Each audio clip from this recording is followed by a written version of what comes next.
Hi everyone. देखो अपन ने अभी तक आईपीएस के पार्ट 3 तक देख लिया, जिसमें अपन ने सिंपल चेन वाले देखे, फिर उसमें सब्स्टिट्यूएंट डाला। उसके बाद अपन देखेंगे फंक्शन ग्रुप।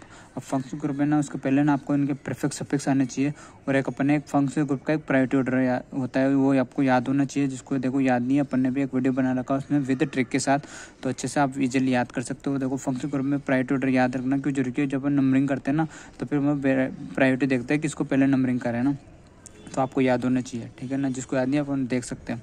उसके बाद अपन देखूंगा यहाँ प्रीफिक्स और सफिक्स देखेंगे कैसे यूज करते हैं। तो देखो कार्बोक्सिलिक एसिड का लिए अपन प्रीफिक्स यूज करते हैं कार्बोक्सी, ठीक है ना। अब इसके लिए सफिक्स क्या यूज करेंगे, देखो इनके सफिक्स दो तरह के होते हैं, यहाँ बता देते हैं। कोई ये अगर देखो इनका कार्बन अगर नंबरिंग में जा रहा है, जब पर लॉन्गेस्ट चेंज होता है ना, तो इसका कार्बन नंबरिंग में लेते हैं, तो उसके लिए यूज करते हैं सफिक्स यूज करेंगे अपन ओइक एसिड।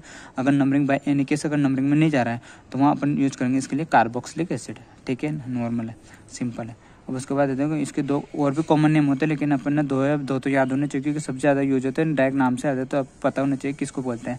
देखो HCOOH को बोलते हैं फॉर्मिक एसिड, है ना। मेथनोइक एसिड को बोलते हैं फॉर्मिक एसिड, और CH3COOH को बोलते हैं ना, इसको बोलते हैं एसिटिक एसिड, है ना। एथेनोइक एसिड को बोलते हैं एसिटिक एसिड, आपको याद होना चाहिए, ठीक है। उसके बाद आता है सल्फोनिक एसिड। इसके लिए प्रीफिक्स हो जाता है सल्फो, सफिक्स सल्फोनिक एसिड है। इतना इंपॉर्टेंट नहीं है, लेकिन फिर भी एक फंक्शन को आपको याद होने चाहिए इनके प्रीफिक्स सफिक्स, ठीक है। उसके बाद आता है एनहाइड्राइड। एनहाइड्राइड में इसका जो नॉर्मली सफिक्स यूज होता है, वो उसके लिए ओएक एनहाइड्राइड, और ये स्पेशल सफिक्स वही कार्बन काउंटिंग में जा रहा नहीं जा रहा है, उसके लिए अपन एक यूज करते हैं कार्बोक्सिलिक एनहाइड्राइड। ये बहुत कम यूज होगा, इसके लिए नॉर्मली सफिक्स यूज होता है ओएक एनहाइड्राइड। फिर अपन जो क्वेश्चन में लेंगे बता देंगे, ठीक है ना। उसके बाद आता है एस्टर। एस्टर के लिए प्रीफिक्स होता है एल्कोक्सी कार्बोनिल, और दो थे इसके प्रीफिक्स, तो दोनों याद होने चाहिए, वो क्वेश्चन में देख लेना आप, है ना। दोनों इसके रहेंगे एल्कोक्सी कार्बोनिल या कार्ब एल्कोक्सी, ठीक है ना। इसके लिए सफिक्स वही, अगर कार्बन अगर नंबरिंग में जा रहा है काउंटिंग में, तो उसके लिए वो यूज करेंगे ओएट। अगर नहीं जा रहा है तो कार्बोक्सिलेट, ठीक है ना, सिंपल है। उसके बाद आता है एसिडेलाइड। एसिडेलाइड के लिए प्रीफिक्स यूज करेंगे हेलो फॉर्माइल। अगर वही सफिक्स अगर वही कार्बन नंबरिंग में जा रहा है, तो उसके लिए यूज करेंगे ऑयल हेलाइड। अगर नहीं जा रहा है तो कार्बोनिल हेलाइड, सिंपल है, ठीक है। उसके बाद आता है एमाइड।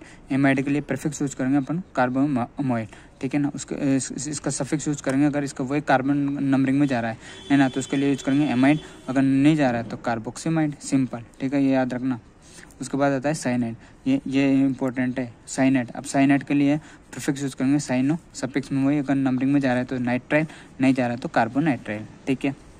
देखो इनको कैसे आते हैं, अगर नंबरिंग में जा रहा है तो कार्बन, तो ये सफिक्स नाइट्राइल। अगर नहीं जा रहा है तो ये मतलब कार्ब लग गया, है ना। कार्बन का मतलब कार्ब लग गया, ठीक है, ऐसे याद रख सकते हैं। उसके बाद आइसोनाइट्राइल आता है। आइसोनाइट्राइल प्रीफिक्स आएगा, अपन बोलेंगे आइसो साइनो, दोनों होते हैं, तो कार्बन अमीनो दोनों याद होने चाहिए। इसके लिए इसके सफिक्स जो होता है, सफिक्स एक ही होता है, इसको आइसोनाइट्राइल, ठीक है। देखो एल्डिहाइड इंपॉर्टेंट है। इसके लिए दो प्रीफिक्स होता है, दो सफिक्स याद होता है, तो दोनों याद होने चाहिए। देखो इसका अगर कार्बन नंबरिंग में जा रहा है, तो उसके लिए प्रीफिक्स यूज करते हैं ऑक्सो, है ना। और अगर इसका कार्बन काउंटिंग में नहीं जा रहा है, तो उसके लिए फॉर्माइल, और इसका सफिक्स में यूज करेंगे। अगर वही नंबरिंग में जा रहा है तो अल, नहीं जा रहा है तो कार्बेल्डिहाइड। तो देखो ये ऑक्सो और फॉर्माइल दो प्रीफिक्स यूज होते हैं इसके लिए, तो दोनों याद होने चाहिए आपको अच्छे से, ठीक है ना। उसके बाद आता है कीटोन। कीटोन में वही प्रीफिक्स या तो कीटो या ऑक्सो, ऑप्शन में देख लेना, फिर है ना। और ये क्वेश्चन करेंगे तो फिर वहाँ समझ में आ जाएगा। और सफिक्स, इसके लिए सफिक्स यूज करेंगे ऑन, ऐसे समझ में आ जाएगा किट ऑन, ठीक है। इसके बाद आता है एल्कोहल। एल्कोहल के लिए प्रीफिक्स यूज करते हैं हाइड्रोक्सी, सफिक्स यूज करते हैं ऑल। अब ये याद रखना, देखो एल्डिहाइड के लिए अल यूज करते हैं, इसका एल्कोहल के लिए ऑल यूज करते हैं। ऐसे ये नाम जब बोलोगे ना एल्कोहल, तो ऑल आएगा, ऐसे बात आएगी, ठीक है। थायो एल्कोहल ऐसे प्रीफिक्स होता है मैकेप्टो, सफिक्स थायोल, है ना। ये इंपॉर्टेंट नहीं ज़्यादा। इसके NH2 अमीन के लिए प्रीफिक्स होगा एमिनो, सफिक्स अमीन, अमीनो प्रीफिक्स है, अमीन के सफिक्स है। अब देखो इसमें इंपॉर्टेंट क्या है, एल्डिहाइड है, कीटोन है, एल्कोहल है, और कार्बोक्सिलिक एसिड है, ठीक है ना। ये 4-5 ज़्यादा इंपॉर्टेंट है, साइनाइड एमाइड वाला, इनमें से ज़्यादा क्वेश्चन आते रहते हैं। बाकी ठीक है, लिखा दिया। इनके प्रीफिक्स सफिक्स एक बार अब याद रख लो क्या है। अब देखो इनके प्रीफिक्स सफिक्स आपको ये यहाँ देख लोगे एक दो बार, फिर आप पढ़ लोगे। और जब इनको ज़्यादा याद रख मत करना, जब क्वेश्चन आते जाते हैं तो अपने आप इनको क्लियर हो जाता है। और मैं बताऊँ, अगर ऑप्शन में भी अगर है ना, आपको ढंग से एक दो बार भी इनको अच्छे से पढ़ लिया ना, अपने जैसे सुन लिया है, फिर ऐसे याद रहते हैं, तो अपन ऑप्शन के हिसाब से भी अच्छे से इनको आराम से इजीली निकाल सकते हैं। कम से कम 2 ऑप्शन तो ऐसे निकल जाते हैं, 2 में थोड़ा कन्फ्यूज होता है, तो अपन ने थोड़ा आते ही तो है ना इनको फंक्शन ग्रुप के प्रीफिक्स सफिक्स में है ना इनके जब क्वेश्चन करते हैं ना तो और ये क्लियर होते जाते हैं ना।